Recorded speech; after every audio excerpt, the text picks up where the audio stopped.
आपने जैसे कहा कि आप यूथ के लिए काम कर रहे थे, यूथ भी आपके साथ था, आप उनके हक के लिए लड़ रहे थे। फिर ये जेल क्यों जाना पड़ा आपको और लोग अगेंस्ट क्यों थे? कौन थे वो लोग? देखिए, आप सिस्टम के जब अगेंस्ट में चलोगे ना, हुँ, धारा के विपरीत चलोगे, तो आपको ये सारी चीज़ें देखनी पड़ेगी। यूनिवर्सिटी में मुझे याद है पेंशनर के लिए एक मूवमेंट चल रहा था। पेंशनर कौन? पेंशनर वो जिन्होंने उस संस्था की जीवन भर सेवा की, ओके। उसको मजबूत किया, हुँ। और फाइनली जब वो रिटायर्ड होके चले जाते हैं, जब बुजुर्ग हो जाते हैं, फिर उसके बाद में जो मिलने वाला जो पैसा है वो पेंशन होती है। जी। आप मैं हर कोई समझता है, जी, बिल्कुल। सबके परिवार में कोई ना बिल्कुल। कोई होगा जिनके पेंशन आ रही होगी। हुँ, वो यूनिवर्सिटी के तमाम लोग जो पेंशनर थे उनको पेंशन समय पे नहीं मिल पा रही थी। आप सोचिए कि एक फोर्थ क्लास जो रहे हैं, है ना, जिन्होंने नौकरी की है हुँ, वहाँ पे, और उनको जब 8-10 हज़ार जो पेंशन मिलती है जिनसे उनका गुजारा चल रहा है, घर चल रहा है, हुँ, और उनको समय पे अगर नहीं मिल पाती तो उनकी बहुत क्या मुश्किल। स्थिति हो रही होगी, ये एक बार अगर आप कल्पना भी करेंगे तो वाकई आपको लगेगा। तो 4-4 5-5 महीनों से उनको पेंशन नहीं मिल पा रही थी। उन सभी ने कहा कि साहब हम सब मूवमेंट करेंगे, आपको साथ में चलना है। मैंने कहा ठीक ठीक है। है, मैं तैयार हूँ, चलेंगे साथ में। हमने विरोध दर्ज करवाया, दीक्षांत समारोह था, हमने उनकी बात को आगे तक रखा, विरोध दर्ज करवाया, जैसे लोकतंत्र में करवाया जाता है, काले झंडे दिखा के। उस समय गिरफ्तार कर दिया गया, गिरफ्तार किया, एक रात थाने में रहे। थाने के भी हमने आपके बड़े किस्से सुने हैं कि वहाँ पे आप बड़े टशन से आपने ऐसे हाथ मारा। वो इसी नहीं नहीं नहीं इसी नहीं का नहीं, किस्सा है, कुछ अलग है? वो कुछ और है, मैं आराम ठीक से तसल्ली से ठीक है। सुनाऊंगा अभी। चलो ये किस्सा तो कंटिन्यू करते हैं।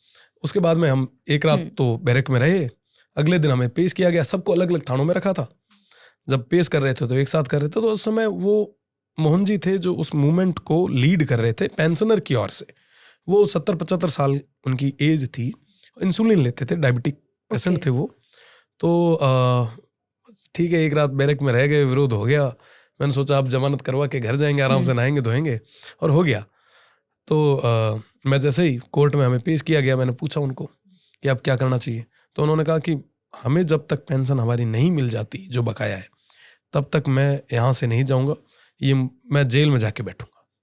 मैंने कहा, ये गजब आदमी है, जेल में जाके, और वो भी 70-75 साल के किसी बुजुर्ग को अगर मैं इस बीच में छोड़ के अगर जाता हूँ तो मुझे लगता है कि मैं बहुत गलत कर रहा हूँ, उनके साथ भी अपने साथ में। ऐसा मैं बाहर जाके भी क्या कर लूँगा। हुँ, तो मैं कहा, चलो साहब, लड़ाई जो है थाने को ने हमें मारी भी भेड़ी है, मैं भी थाने भेड़ो जेल आ लूँ। हम जेल गए, जैसी कर दिया गया, लोगों ने समझाया कि जेल मत जाओ यार, कोई मतलब नहीं, अंदर जाके बैठोगे कौन सुनेगा तुम्हें, है ना, 2 महीने बैठे रहना, खूब बैठे हैं, तुम भी बैठे रहना। तो हम जेल गए, तो जेल के अंदर फिर हम लोग हंगर स्ट्राइक पे बैठे। ओके। आप सोचो कि एक 70-75 साल के बुजुर्ग जो हैं, वो जो इंसुलिन लेते हैं, वो हंगर स्ट्राइक पे।